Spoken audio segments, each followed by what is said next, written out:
Hey, it's time for my March reading wrap up. First, we have Two of a Kind, To Snoop or Not to Snoop. This was 3 out of 5 stars. This one had a couple of pretty good messages and educational moments, even if it chose some strange ways of getting there.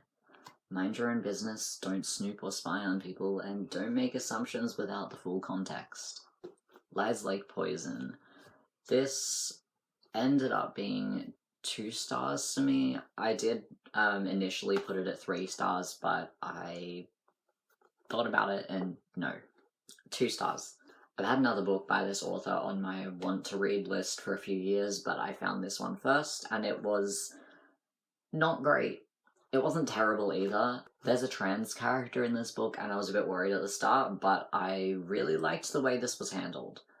The way they were written and the way that character's story played out, it worked nicely. This book is a bit slow. It's not the kind of thing that keeps you on edge or needing to know more. It just kind of hums along. There are also flashback moments, and you have to really be paying attention to notice when they happen. There's no distinction or warning that they're happening, it just changes, sometimes in the middle of a page.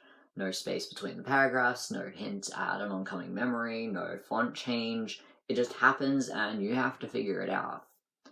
The story as a whole has fairy tale vibes, which makes sense with all the mentions of fairy tales, showing the vibes were very much intended. This was something that worked quite well for the book, and possibly one of my favourite features. Flowers were also a recurring theme in several ways throughout the book, and I quite liked this too. There were 2 mysteries in this book, and the people behind both of them were easy to predict. However, the reasoning behind them was a bit more of a twist. The main one had a clear reason that could have made a lot of sense. There was hinting, background, a clear motive, and a lot of things that would have made that reasoning make sense. But instead we went with something that, while still motive, didn't feel as solid. It didn't make as much sense as what could have happened, and it feels as though the author used this other reason as one final twist rather than looking for the best way to close the story. Though on the subject of closing the story, it didn't really happen. We don't know what happened in the end, and it all felt a bit rushed and childish. Not to mention the final moment with the killer completely contradicts what happened 20 seconds earlier. The reappearance of Rachel Price. This was a 4 out of 5 star read for me. It was almost 5 stars. In typical Holly Jackson fashion, this book had me hooked right from the start. I was questioning everything, second guessing everything, and had enough theories to fill a short book. It's the perfect combination of mystery and family trauma. We Are Totally Normal. This was 2 out of 5 stars. I got this book last year because I thought it looked like a cute little queer book, so I was rather looking forward to reading it, but it honestly wasn't great. At times it feels less like I'm reading a novel and more like I'm reading someone's personal thoughts and feelings, as if I, the reader, am invading the MC's space and violating his privacy. I definitely think this would have worked better if it had been written as a journal-style book rather than as a novel. The format just doesn't work with the content the way it should. There's a lot of sexual content, and sometimes this feels like it's just part of the story, but other times it feels a little dragged out. Despite this, it definitely had some cute moments here and there, and gave me a few good laughs. I don't think this book was, overall, particularly well written, but it does what it needs to for an easy read. And it should have been easy to read, but it was honestly a little painful at times. There was nothing about this book, between the writing style and the way the characters treated each other terribly, that made me want to keep reading, and I was a bit relieved when it was over. Mild spoilers ahead just for a moment. Mentions of non-consensual interactions. They're supposed to be friends, but it's really just a lot of back and forth manipulation. The only thing that changes is who is manipulating who, sometimes including multiple layers of people manipulating each other. It's a story about this teen boy trying to figure out his sexuality, which is fine, great, but the way he uses this other boy is pretty awful.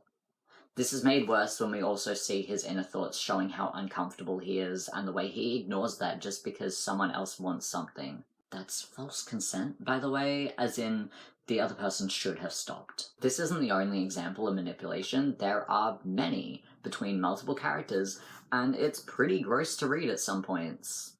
The ending was also unsatisfactory in that it showed a perfectly sensible conclusion and proceeded to take that away and give us exactly what we'd had before, paired with questions like, is this what the characters want, or is it something happening due to boredom or pressure?